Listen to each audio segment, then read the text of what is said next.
Okay, hello and welcome. I am Lindsay Goldman, CEO of Grantmakers in Aging. We are a global membership organization mobilizing social, intellectual, and financial capital to improve the experience of aging now and in the future. We serve as a convener, as a thought partner, and as a champion for aging-related issues and investments. I want to thank the John A. Hartford Foundation for supporting this webinar. Today, we are going to learn about Juniper, a robust network of private sector funders, public sector agencies, community-based providers, and healthcare organizations working to address the needs of older people across Minnesota. And to lead us in this conversation, I am pleased to turn it over to Jamie Renner, Program Officer at Margaret A. Cargill Philanthropies, a longtime GIA member and friend. Jamie. Thank you so much, Lindsay, for this opportunity to talk with Grantmakers in Aging members. So as Lindsay mentioned, I'm Jamie Renner, and I have the privilege of facilitating today's conversation. I am the Program Officer for the Aging Program at Margaret A. Cargill Philanthropies, and we are a proud GIA member organization. Through our aging program at Margaret A. Cargill Philanthropies, we help support programs that improve the quality of life for older adults in rural communities. Today, we have gathered leaders at the intersection of social care and healthcare to give GIA members insights into the innovative work happening in this space. We hope you come away from this conversation excited about ways to scale the investments you make in communities across the country. We also expect to touch on ways the initiatives you fund can braid public and private funding to make a lasting impact. At Margaret A. Cargill Philanthropies, we have invested in Juniper, a program operated by Trellis that brings together community-based organizations, public health leaders, health systems, health plans, and others to improve the health of older Minnesotans. Juniper focuses on fall prevention and chronic disease management education programming. But beyond those narrow programs, what's really happening is that Juniper is building the infrastructure to support integrated social care and healthcare partnerships that will enable communities to build and sustain healthy communities. Today, we'll talk about how they're making those infrastructure investments, along with practical strategies for you to do the same in your communities. We're joined by, and we'll be hearing from, Christy Kolinsky from the Administration for Community Living, which is the federal agency that exists to help people, regardless of age or disability, live independently and participate fully in their communities. We also have Teresa Ambrose from the Minnesota Department of Health, which is the lead public health agency in Minnesota with partnerships across local public health organizations, tribal governments, and a range of other organizations. And finally, we have Don Simonson from Trellis. Trellis provides services, connections, and innovations to help people thrive as they age. Trellis administers Older Americans Act funding in the Twin Cities metropolitan area in Minnesota. They also created and administer Juniper's Health Promotion Network. Following our conversation with these individuals, there'll be a time for questions from the audience, so please enter those into the Q&A section of Zoom throughout our conversation today. And additionally, I wanted to let you know that the slides and recording from today will be sent out following the webinar. So with that, let's get started with the conversation by talking with Don about the development of Juniper, what it's achieved and where it's going. So Don, could you tell us about Juniper's development and its relationship to communities across Minnesota? Thanks, Jamie, for your opening remarks, and thanks to GIA for hosting this session today. And it's just such a pleasure to be here on a panel with Minnesota colleagues and Washington, D.C. colleagues and GIA folks. So I'd be happy to talk with you about the development of Juniper. And I think, as you noted in the intro, we're a network of more than 80 providers, community-based organizations, and some healthcare organizations, housing organizations, but primarily CBOs. And Trellis, our nonprofit organization, Trellis, then really focuses the Juniper network now on preventing falls, improving balance, improving fitness, and helping people live well with chronic conditions. We also offer some caregiver support classes through the Juniper network. Now, we are able to serve all 87 counties in the state of Minnesota, and that is because we can deliver some of our classes now online. And so between in-person classes and online classes, we have service availability throughout our state. And classes are incredibly popular. In 2022, we are surpassing our goals for participation. We served just over 8,000 participants in Juniper classes. So we're really helping people take charge of their health and make progress relative to the goals they set for their individual health. And I think that's the secret sauce, right, of what we're offering. It's really very much consumer directed. Now, Trellis as a network, we can use the term community care hub. That's how we think of ourselves, or a network lead entity, or there's an older term, management services organization. But basically what we do is that we provide a package of support. So we hold contracts with payers, we help support licensing costs to provide programs. We have a tremendous technology platform that is a very powerful database, but in its public-facing portal is a way to advertise and enroll in classes and accept referrals. We found it really important to provide marketing support for our network members, technical support, and again, host contracts, host grants that then reimburse providers to deliver services. And we're really clear that we want to deliver services and pay our providers a sustainable rate so that they can deliver services in the future and expand and grow their impact. Now, our initial developmental work was done with Minnesota's regional area agencies on aging, and Margaret A. Cargill Philanthropies has been a tremendous funding partner in our development work, as well as in our work to support our providers. Other funders, though, have been partnered with us as well, both other private and other public funders, including health plans who purchase Juniper classes for their members. And that is our primary path to sustainability is to build this market that aligns with the market footprint of third-party payers, and to look to third-party payers as one, but not the exclusive revenue stream going forward. We also have a vision that not only do we see this network as one that can host evidence-based health promotion, healthy aging classes, but one that can also organize community providers to be a central point of contracting for other services that older adults and family caregivers need, whether that's transportation or meals, caregiver support, isolation reduction, those really critical services to support someone's health outcomes. We've been doing some of that. We've been testing service navigation, screening for the social determinants of health, and that's going well. So, I think the bottom line answer to your question is really, we've developed this to help to be part of improving overall health in any given community, to help support older adults to live healthy and secure lives. And we've always said that Juniper must be a sustainable venture. Thanks, Jamie. Yeah, Dawn. So you talked about various funding streams. And so I would welcome you telling us, how have you been able to braid that funding from sort of public and private sources to fund Juniper? Yeah, thanks, Jamie.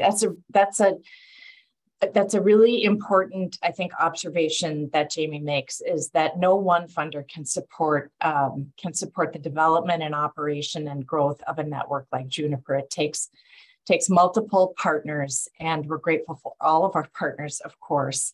And when we use this word braid funding, we aren't saying that we're commingling or blending funding. This is really clear. This is about braiding funding. So tracking revenue as it comes in and expensing activities or effort to the appropriate funding stream. So we're very careful to use well accepted accounting and financial principles. But it is indeed this braiding that is what makes this network go. Currently, we have 18 funding streams supporting our Juniper program. And again, remember, we're supporting 80 providers across the state. We have a technology platform, we're providing marketing support, and we are putting thousands of participants through our programs every year. So the foundation funds are very important. Federal and state funds are critical. The Federal Administration for Community Living has been an amazing partner. Our Department of Public Health has also been incredible. You'll hear more from Teresa and Christy as we go forward.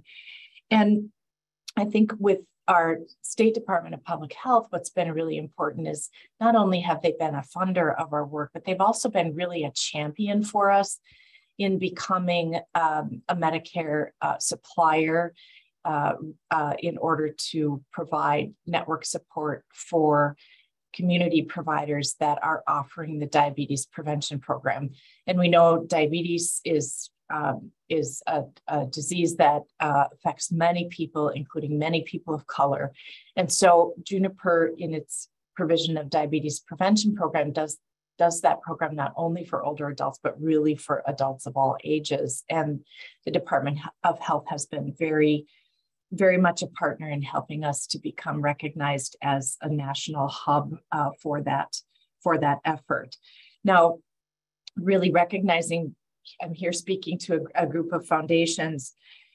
We so value our foundation funds for their flexibility, sometimes much more flexible than public funds. And foundation funds help us fill gaps. They also, because of their flexibility, can be tweaked just a little bit, sometimes in real time, so that we're really maximizing the investment of any given foundation. Foundations have also been very supportive of helping us pay for infrastructure funds. It's it's a challenge, as you know, to raise funds for technology infrastructure or financial infrastructure. It's often an easier sell, if you will, to say we're going to use any given set of funding to pay providers to deliver the service, but we know that that's not all it takes to deliver services, and particularly in a network model. As we think about foundation funds, they've also been a really important source of capital for us. And like many nonprofits, we look to foundations for capital investments. So private philanthropy, again, can really ensure that organizations like ours can develop the full capability that's required in partnerships with healthcare organizations, where we're interacting with medical care's patients, our participants, one and the same person, but bringing resources to bear in a way that is holistic and really helps people have overall better health outcomes and higher quality of life. And I would say foundation grants of any size, small for very specific kinds of things, training, a specific activity, reimbursement for services provided, or helping to be a piece of this patchwork quilt to support infrastructure are very welcome. Thanks, Jamie. Yeah, thanks, Dan. And I think, that focus that you have on kind of braiding all of those funding streams with that focus on ensuring that the community-based organizations receive reimbursement or receive funding for providing those services and supports is so critical. I'm curious on what opportunities do you see for community-based organizations and funders to build on what you've done in Minnesota? Right. So the work we've done in Minnesota is definitely replicable. And so there are opportunities for foundations really all across the country to participate in this kind of work. There are some existing networks in some states, and many more are on the horizon. And our partners at the Federal Administration for Community Living have been in a leadership role to spearhead both some of the funding and technical assistance to to get those additional community care hubs off the ground. So it's, it's out there. And I think that area agencies on aging, state units on aging, certainly we can be of assistance. It's a family of national family, right? We often know leaders in other states and in other networks. So we can connect to ACL, can connect to your local area agency on aging can connect you. It's just a matter of reaching out. Thanks, Dawn. So I think I'd like to turn to Christy now. You were starting to take us that way, Dawn, but let's hear from the national's perspective on emerging integration between healthcare and social services. So Christy, welcome. How is ACL supporting aging and disability community-based organizations to really more effectively partner with healthcare sector to address health-related social needs such as food insecurity or housing instability, lack of transportation, et cetera? Great. Thank you, Jamie. And thanks for setting me up so well, Dawn. That was terrific information that you shared as well. And thank you to Grantmakers in Aging for the invitation to participate in this panel. For anyone who may not be familiar with ACL, our agency is an operating division of the U.S. Department of Health and Human Services, or HHS, and we support programs, services, policy development, and research really to enable community living for older adults and people with disabilities, as our name would convey, really that emphasis there on community living. So across HHS, our strategic approach really reinforces a vision to ensure that all individuals, regardless of their social circumstances, have access to aligned health and social care systems that achieve equitable outcomes through high quality, person-centered care. And within ACL specifically, we're committed to enhancing and expanding the service delivery infrastructure to address health-related social needs, such as those that you just mentioned, Jamie, like food insecurity, unreliable transportation. This is work that's really core to what area agencies on aging and other community-based service providers do each and every day in communities across the country. So organizations just like Trellis are doing this work every day. And many of these organizations have decades of experience addressing social needs in their community. We know that this expertise is really valued by our counterparts in the healthcare sector. We also know that community-based organizations are increasingly contracting with healthcare organizations to address health-related social needs. And we know that the percentage of community-based organizations that are contracting are doing so more and more as part of a network. This contracting as part of a network actually doubled between 2017 and 2021 from 20% to 40%. So we're really seeing movement in that direction. And I think the work of Trellis and their Juniper network is a testament to that. I see that Jane Carmody from the John A. Hartford Foundation is on this call, and I want to make sure to call out the incredible support that the foundation has provided to enhancing capacity for CBO contracting over a number of years, primarily through their support of the Aging and Disability Business Institute at US Aging. So thank you, Jane, to you and your colleagues at the John A. Hartford Foundation for your support. So this network-based contracting that I mentioned can be facilitated through what we're calling a community care hub. And the hub is really a community-focused entity that organizes and supports a network of community-based organizations that provide services to address health-related social needs. The hub is an opportunity to really centralize some of those administrative functions and operational infrastructure. And that includes the healthcare contracting piece. It includes payment operations, referral management, the service delivery fidelity and compliance, as well as some of the technology and information security pieces as well.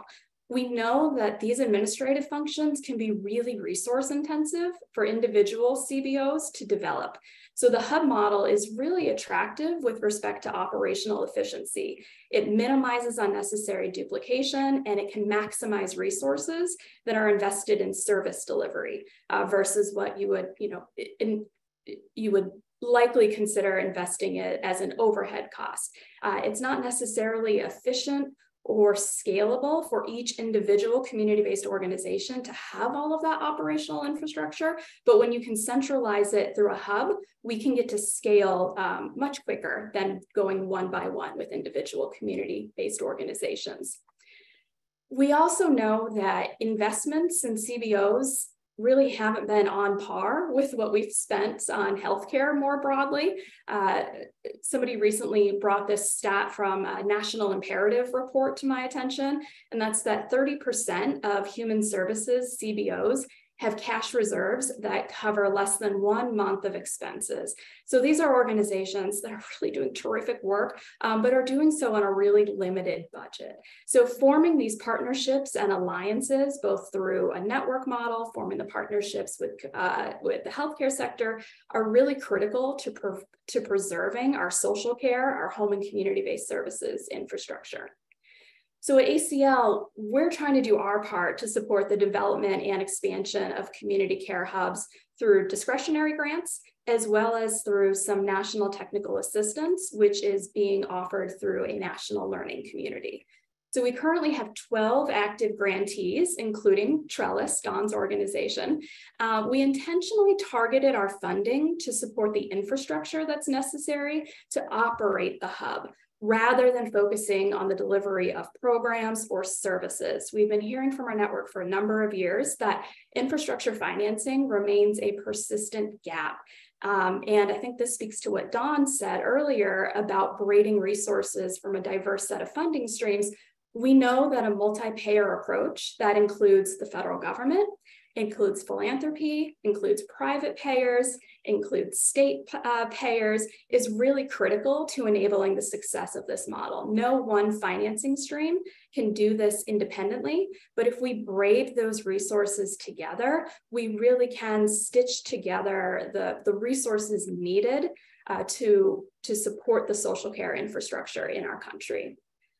We're also investing our technical assistance resources to develop new and scale existing hubs through our national learning community, or the NLC, because that's kind of a mouthful. We're especially excited that our CDC colleagues are partnering with us on this initiative. It's really great to have engagement across aging, disability, and now public health. So the NLC launched in November of this past year in 2022. We're really excited that we have 58 organizations across the country that are participating in one of two tracks, either a network development track or a network expansion track.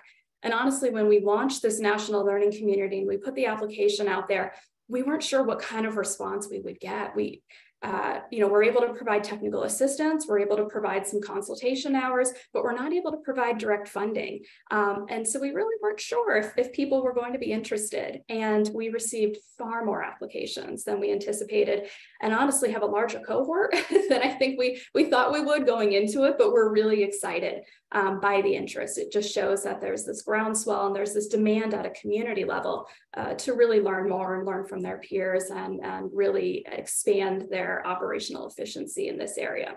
So our aim with the NLC is to build our collective strength of the community care hubs through peer-to-peer learning, information and resource sharing, and then of course through engagement with subject matter experts.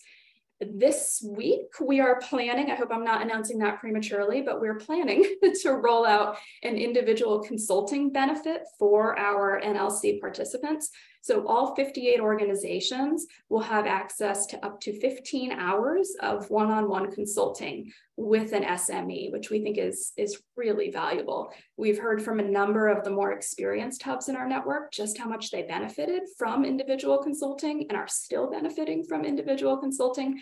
So we're really pleased that we can make this opportunity available to our participants. And then finally, I would wrap up by saying, or rather by highlighting ACL's participation in the Partnership to Align Social Care. This is a national learning and action network that's comprised of leaders from advanced CBOs across the country, from a number of health plans. We have United Healthcare, Elevance, Humana, Aetna CBS. I'm sure I'm missing a couple, but a number of health plans.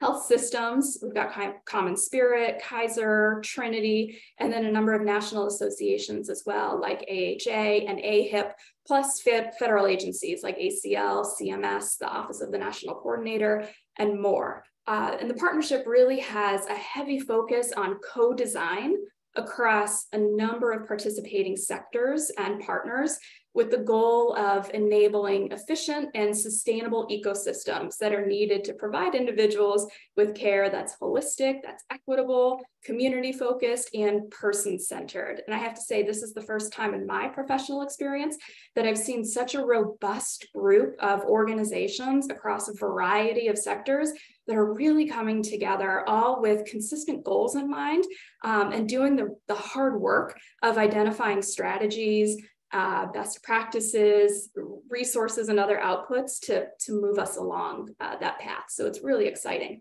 The partnership just celebrated its first anniversary somewhat recently. They've accomplished quite a bit in this time, and they have a number of terrific resources available on their website. I can drop that link into the chat later. I encourage you to check them out and learn more. Thank you so much, Christy. Wow, you shared so many different resources and opportunities where people can learn more about these networks that are supporting all across the country, and the wealth of learning that's going to happen from the National Learning Center or Learning Community. Just kind of curious, when you think about, or could you share, so at a high level, because I know there's a lot there, but at a high level, how federal funding and policies are really supporting services and integration and interventions that address the health-related social needs? Yeah, thanks, Jamie. So with respect to federal funding, I mentioned ACL's current grants we have and the resources for infrastructure that are supporting those 12 community care hubs across the country. Those will wrap up in August, I believe, of this year. We also have a forecasted funding opportunity that's published on grants.gov, and the intent here is to provide resources for both a national center of excellence that will support community care hubs, as well as to continue to support this infrastructure for hubs within states and communities at a local level. We know this continues to be a significant need and will continue to require that investment across multiple financing streams. So ACL is really committed to continuing to support that infrastructure at a local level. So looking at federal policy now, health equity is a priority across HHS, while ACL has been really focused on developing and expanding that community infrastructure to address health-related social needs. Our counterparts at CMS are really leveraging their policy and their funding levers to make an impact from the health payer side of the equation. So I'd point out a couple of examples.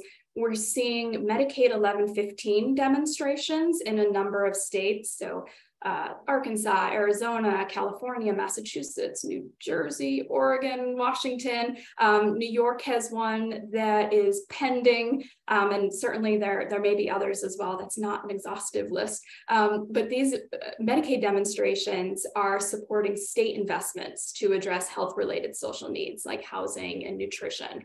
To this end, I want to point out that CMS released guidance in recent weeks, it was maybe 2 or 3 weeks ago, to clarify how states can use an existing Medicaid managed care option to reduce health disparities and address unmet health-related social needs through in lieu of services. So that guidance is out there, and we're seeing a number of states moving in that direction. Additionally, CMS has issued new social determinants of health screening measures for hospitals, physicians, special needs plans. So when an individual, we know that we're going to see more screening coming from the healthcare sector. When an individual screens positive for one or more social needs, the next step will, of course, be to make sure that those needs are addressed, which is going to be through a referral to a community-based organization, more than likely. So this is going to require that engagement with the community. So on our end, we see that it's really critical to ensure that capacity exists within communities to effectively partner with healthcare to address these needs and to respond to the increasing referral volume. And that's where our focus on community care hubs comes in. We see that policy is enabling screening, and referral in alignment with HHS's and CMS's focus on health equity. Now we're working with our CMS colleagues and really across the department to identify ways that we can really increase the capacity in the community as well, so that we're not ending up with referrals to nowhere in essence. And then finally, I would point out that within Medicare, the Medicare Shared Savings Program allows certain ACOs, those are the, the accountable care organizations that are new to the program and have either low revenue or experience to receive advanced incentive payments. And those advanced incentive payments can be used for the provision of care to address social determinants of health. That's an allowable cost there. So this is another mechanism for supporting the work of CBOs, like those, just like Juniper and Trellis, to address disparities and improve health equity in their communities. And ACL is working with our colleagues in the Administration for Children and Families, as well as in CMS that oversees the Medicare Shared Savings Program, actually to offer a webinar next month for those ACOs that are participating in MSSP to highlight the value of community-based organizations and really reinforce partnerships with community-based organizations. So on our end, we're trying to do as much as possible, not only to support the community infrastructure, but also to work with our CMS counterparts to really identify opportunities to elevate and amplify the role and the value of community-based organizations, community care hubs, with respect to some of the healthcare partnerships that are under CMS's domain. Thank you, Christy. Wow, there is a lot going on that you just shared with us. I'd like to just turn it now to that state level perspective and hear from Teresa. So Teresa, could you share your perspective on how public health agencies, including state departments of health, can be involved in these efforts? Thank you, Jamie, and thank you, Grantmakers In Aging, for the opportunity to be here today. As I listen to Dawn and Christy, it's so exciting to see all of these pieces coming together. And so I'll just tell a local story, kind of what it looks like on the ground level in Minnesota. Our journey in Minnesota began with the goal to increase access, participation, and retention in evidence-based programs like the National Diabetes Prevention Program and arthritis-appropriate evidence-based programs, especially for communities disproportionately impacted by these conditions. Chronic conditions. To best serve these priority populations, our goal was to build community capacity to deliver these programs in a sustainable way. And I would really like to acknowledge that this work would not have been possible without the support of the Center for Disease Control, our funder, and the National Academy of Chronic Disease Directors. In addition to funding, they have provided tremendous technical support and vision. We also greatly appreciate the support and partnership of many others involved in this venture, especially Trellis, who's been a phenomenal thought leader, and all of the healthcare delivery systems, the managed care organizations, the community-based organizations that deliver these programs across the state, as well as the Department of Human Services. As we've come together, it's really the passion and the people that make this happen because they really care about the mission and the work they're doing. So in Minnesota, our vision is for health equity, where all communities are thriving and all people have what they need to be healthy. Type 2 diabetes is one condition that disproportionately impacts some populations more than others due to social determinants of health, and it's largely preventable. It's a leading cause of disability and a driver of increasing healthcare costs. The National Diabetes Prevention Lifestyle Change Program has been shown to cut the risk of developing diabetes by more than half, and can really make a meaningful difference in people's lives. Ensuring that culturally appropriate, affordable, evidence-based programs like the National Diabetes Prevention Program are available to everyone in their communities and across the state is something local and state health departments across the country are working towards. Falls prevention programs and arthritis-appropriate evidence-based programs to help people increase their physical activity and manage pain are other examples of programs that we've been working to increase access to in Minnesota in collaboration with Trellis and Juniper because we have aligned and common goals. And we have different strengths, and bringing these strengths together towards creating and co-creating a one-stop shop where referring healthcare providers and people can more easily find programs that are right for them is really important. The health department was able to provide support to Trellis Juniper to build out the diabetes prevention program reporting systems, billing systems for Medicaid, and registration systems for newly added programs like Walk with Ease.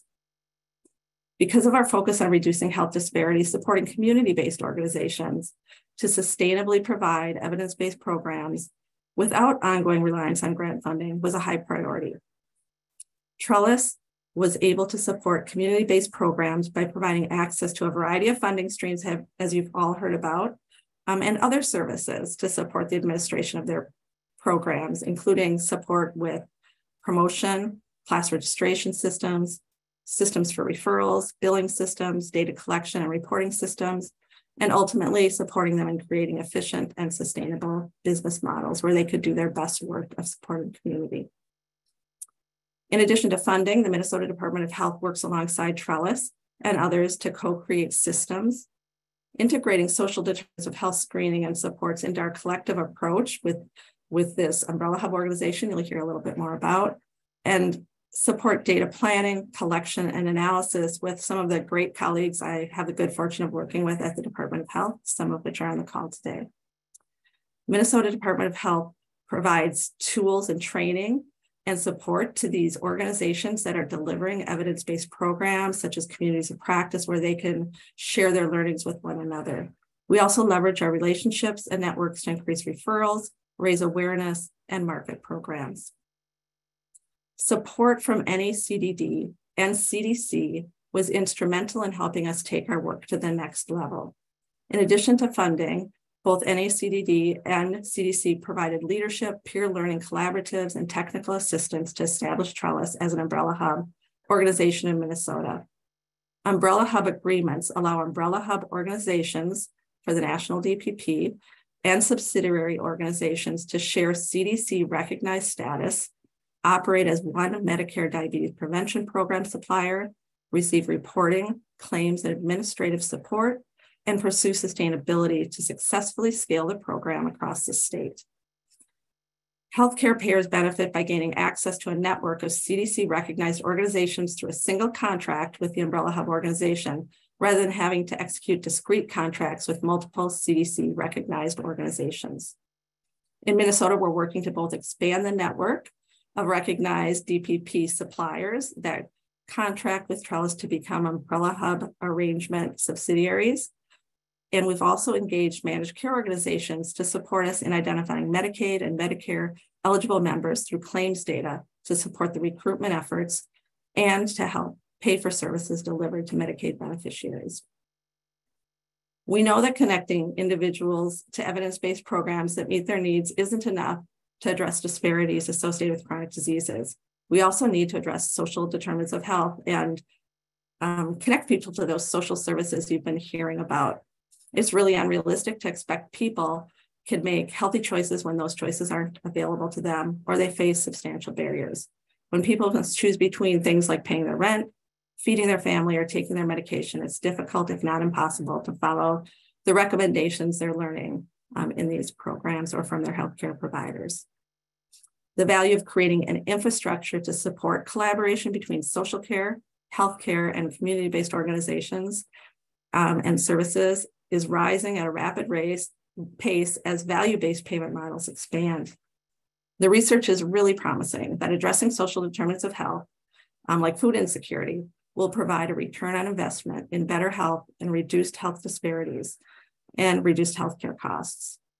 The work that this whole group that we've been talking to, these funders, have supported to provide structure for sustainable payments for the delivery of programs like the National DPP can be a model to scale referral systems to additional evidence-based programming and social services and the wonderful Care Hub work that's going on. And all of this coming together is quite exciting. Thanks, Teresa. So you talked about the funding from the National Association of Chronic Disease Directors and the CDC, the Center for Disease Control. So how can state funding streams, including those, support programs at the local level? So I think we've heard a lot about that today. This investment in infrastructure is really critical. We really need investment to start up programs, but to really get to the point where we've problem solved, addressed barriers. We've got to balance supply and demand of programs, get people into the programs, but also provide enough programs. And it takes time, it takes relationship building, it takes collective input and trial and error. And we really need the time, in addition to the infrastructure, to get over the hump for ongoing investment in those community-based organizations so that they can become sustainable. So I think that's really key. And as you've heard on this call, there are so many funders who care about this, including the funders that primarily support health-related efforts for chronic disease prevention and management. And there are, many funding streams coming into states. So I think really encouraging partners working in this space of social services to connect with their public health partners, their local health partners, to braid that funding, to align their efforts, to share their knowledge, I think is really, really key. And it's really an exciting time. Thank you so much, Dawn, Christy, and Teresa, for this great conversation. I want to turn it over to Lindsay so we have ample time for questions from the chat. So I will pass it over to you, Lindsay. Thank you so much, Jamie. And please, if anyone has a question, type it into the question and answer box, and we will hear from all of these experts on anything that you want additional information about. So I have a couple of questions. I'm wondering, how are you able, through this model, to ensure that the community-based organizations are fairly compensated? And this is a question for anyone on the panel who feels well positioned to address it. Lindsay, I'll take that question. Thanks for that. Yeah, as an organization, we've been working with providers in our Federal Older Americans Act network for many, many years to really help them understand total cost of providing any given service. So we've been at that for some time. So we think that the first step, right, is to be certain that a community-based organization really has accounting expertise in place and can understand what the cost of delivering services really might be. We've done our own analysis to estimate cost of delivering services, and then we use some kinds of benchmarking reports as well. And so it's very important to reimburse community providers at a rate that is sustainable for them and that's fair. So those are some of the ways we've approached it. Thank you so much. Did you want to add something? Yeah, I would add to that. I think two things that we're seeing at a federal level. So in addition to what Dawn said from the community perspective, which I'm so glad you took that question, I think through the hub infrastructure, that's also a way to bring some of those infrastructure costs down as well, so that you don't have all of the individual community-based organizations that have to invest in the financial management system, the technology infrastructure, the training and quality assurance piece. But by centralizing that, you get some efficiencies there. The second piece, and oh goodness, I just lost my train of thought on, the second piece there, which also builds on something that Dawn had said earlier, is really the proficiencies of a number of these organizations to be able to braid resources together. So knowing that, a healthcare contract in and of itself may not cover the full cost of a service. Older Americans Act resource may not cover the full cost of a service, et cetera, et cetera. But by having the ability to kind of braid those resources together, then I think that lends itself to addressing an individual's social needs in a more holistic, person-centered way. Thank you so much for that additional context. So can we talk a little bit about the infrastructure that you've put in place? So could you give us a sense of, what are the platforms that you're using? Have you developed your own financial and tech platforms? Are you outsourcing that in some way? How does it work? What's behind the curtain? Should I grab that one first? Right. So we did develop our own technology platform. We didn't set out to, that wasn't what we thought would happen, but we were not able to find a technology platform that we thought would meet both our immediate needs, but also be scalable and support our work in the future. And we share that technology platform now in 4 other states through a sub-license agreement.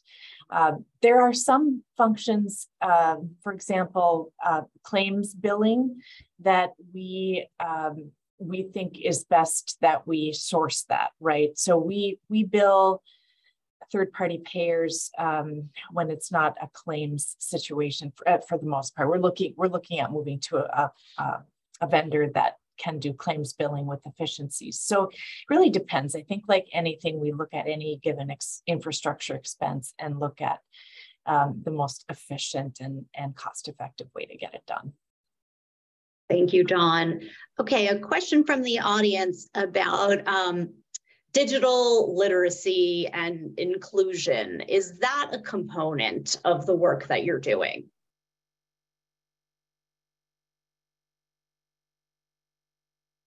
I think I'd turn that to Dawn, knowing how successful you all have been with the virtual implementation of your evidence-based programs. I know at a federal level, it has not been. We focused more on kind of general infrastructure, but Dawn, perhaps there's some experience there with your virtual implementation.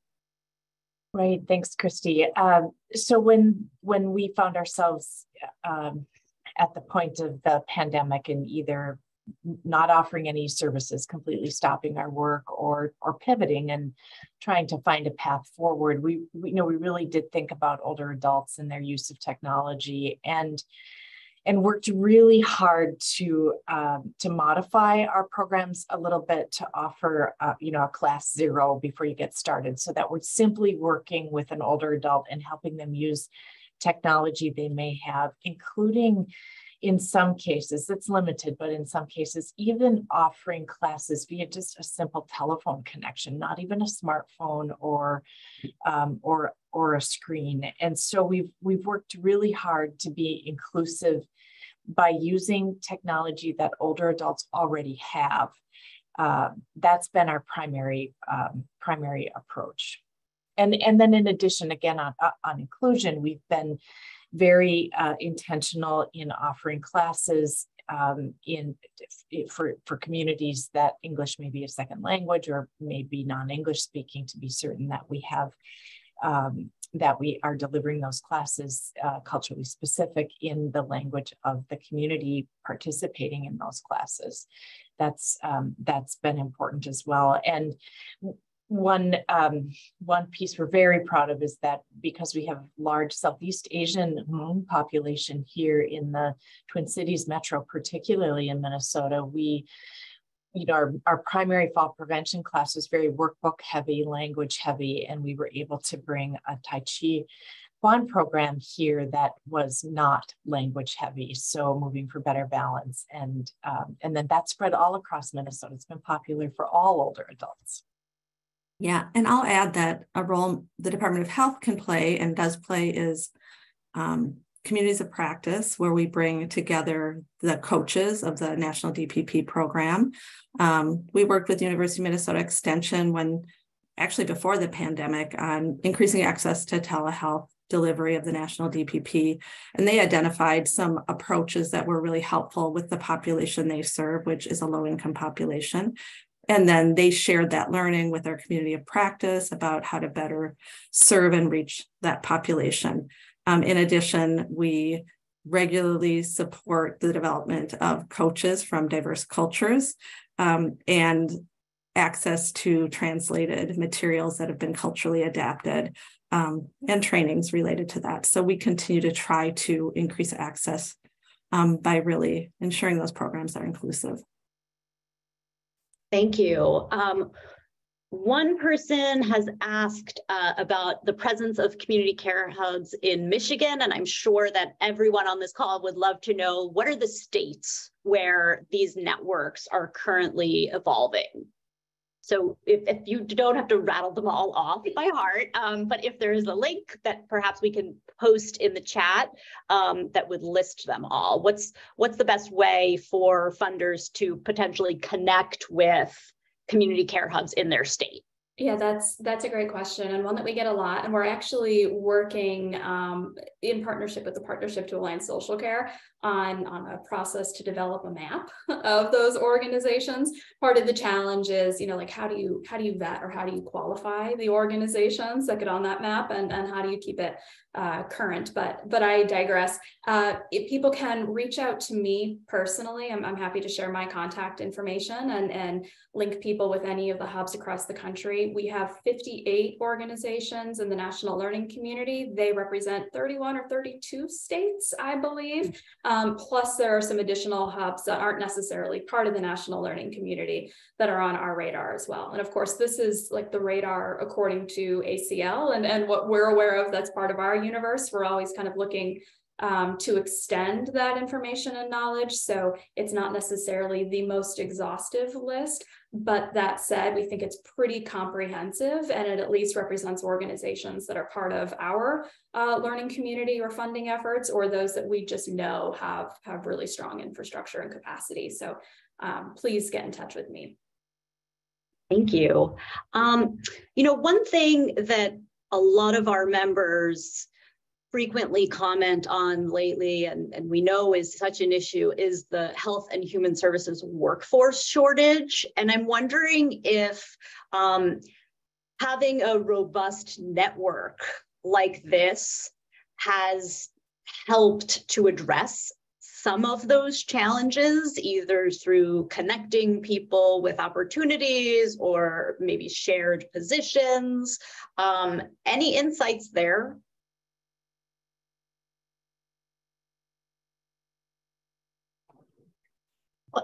One factor, particularly in delivering the evidence-based healthy aging programs, is that the leaders of those classes are often lay leaders. So they are, it's not that they're volunteering, they're often paid, usually paid, but they don't have to come to this work with a professional healthcare or health promotion.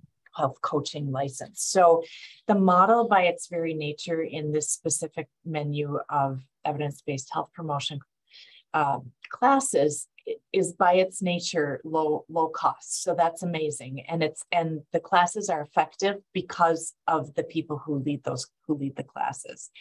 I think too, we've increasingly been interested in learning about and engaging community health workers as part of our workforce in our hub role. And so, whereas before we might have been very heavily social work driven, we see that community health workers are often just really ideal for some of the roles in our Juniper work. So it's a way to be inclusive of a broader range of potential people who can fill positions.